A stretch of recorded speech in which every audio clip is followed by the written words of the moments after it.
জল ভরা দিয়ে সবজি বানাতে আমি এখানে পটল, কুমড়ো, ঝিঙে, আলুগুলো একটু লম্বা লম্বা করে কেটে নিয়েছি, মিষ্টি আলু, দুটো কাঁচা লঙ্কা আর মটর ডাল নিয়েছি।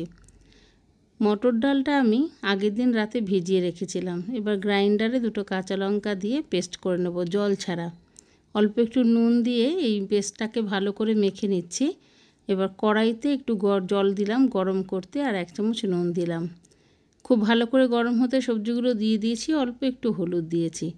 এবার এটাকে দুটো কাঁচা লঙ্কা দিয়ে ঢেকে দিলাম। 80% যখন হয়ে গেছে তখন এবার আমি বড়াগুলোকে একটু একটু করে দিয়ে দিচ্ছি। তবে একটু ফাঁক ফাঁক করে দেব, না হলে কিন্তু এগুলো যে ফুলে উঠবে জায়গা পাবে না। আর এটা যখন হয়ে উঠবে অনেকটা, তখন কিন্তু এটা নাড়তে হবে। তা আমি এবার একটা ফোড়ন দিচ্ছি, শুকনো লঙ্কা আর 5 ফোড়নের। এই ফোড়নটা এবার দিয়ে দিলাম, আর স্বাদের জন্য একটু মিষ্টি। ভিডিওটা ভালো লাগলে লাইক